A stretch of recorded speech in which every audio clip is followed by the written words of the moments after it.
What's up guys, Houndish here, and today we're jumping in with some Destiny 2 news and updates to round up. So Bungie talk about Lord of Wolves. I'm sure that's a weapon you've run into this week, we'll cover that in a moment. I would also touch on the other content for this week, as well as some stuff about Heroic Menagerie, Solstice armor, Season of Opulence issues and feedback, as well as upcoming quests. Separate to this, we have some words about Shadowkeep and how the game is evolving. We'll talk about a curious Hive Cryptoglyph and some neat story elements for the DLC. And it certainly does look like the hype for D2 is returning, as player numbers are increasing fairly rapidly. So we're going to round it all up in this video, guys. If you enjoy it, a rating below really helps me out. But without further delay, let's get into it.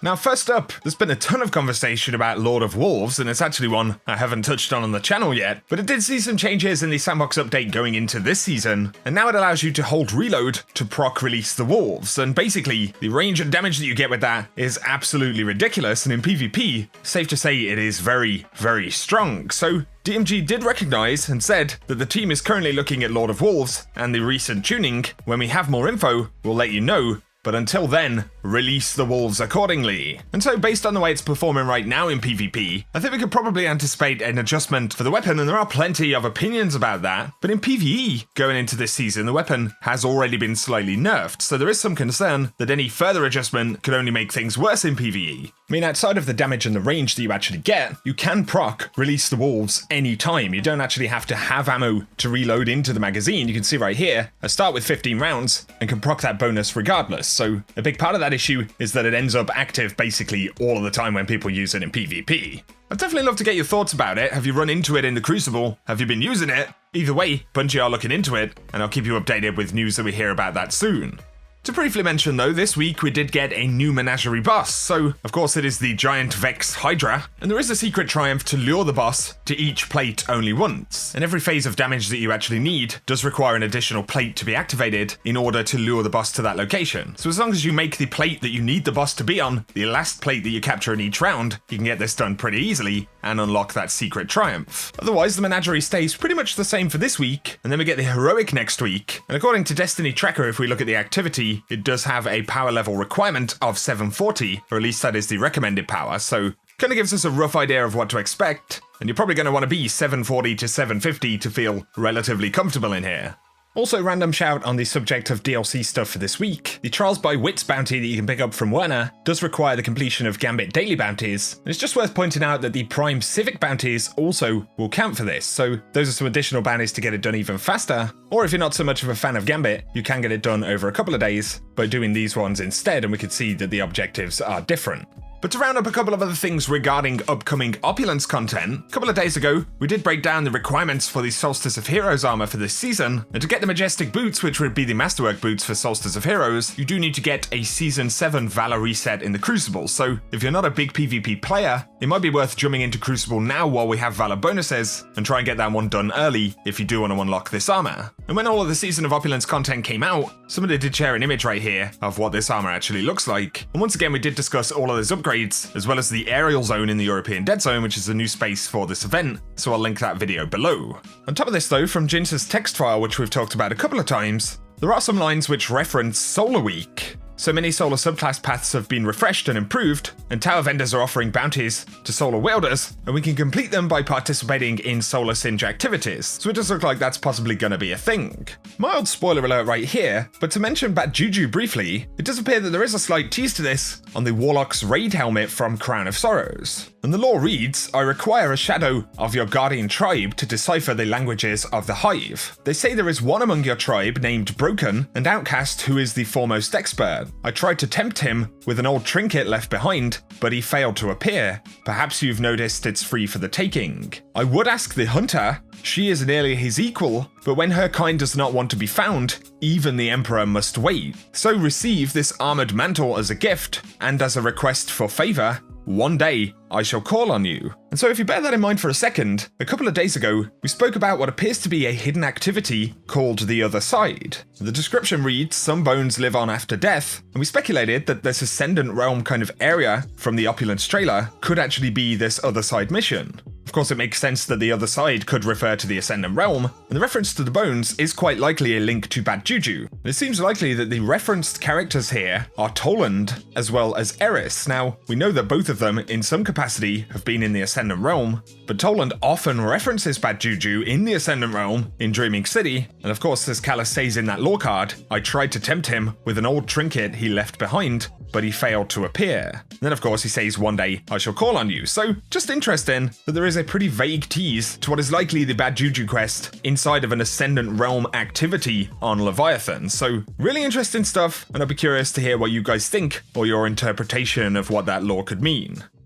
Now let's move on and talk a little bit about some Shadowkeep stuff. We've got some new commentary from E3, and Bungie talk a little bit more about Year 3 content and their kind of plans for the game. Of course, there is a lot that we don't know about Shadowkeep. We've seen some pretty cool stuff in the trailer. We do see this Hive artifact shown for the Collector's Edition image, but also we can spot some Guardians standing next to this in the game. And according to the description, this is a Hive cryptoglyph that guards the secrets of an unthinkable rite. But it also references the records of a classified Golden Age expedition that could not survive the truth. And I believe we're actually seeing the Chinese logos here, and these reference the Takenauts, who were the first Chinese lunar colonists of the Golden Age. And there was the exotic, the Takenaut itself for the Titan, but also in D1 we saw the buggies around the moon and stuff like that. So it looks like some of the story will reference this kind of disaster that happened in the moon colony. So alongside what is going on with the nightmares or the Hive or whatever else, we'll learn a bit more about the Golden Age moon, which is pretty cool. But talking about the future and how Bungie want to handle content in Year 3, Scott Taylor spoke to VG 24/7 and said that every year of Destiny has been different, we've been evolving. What we're doing right now is we're doing premium seasons that you can opt into.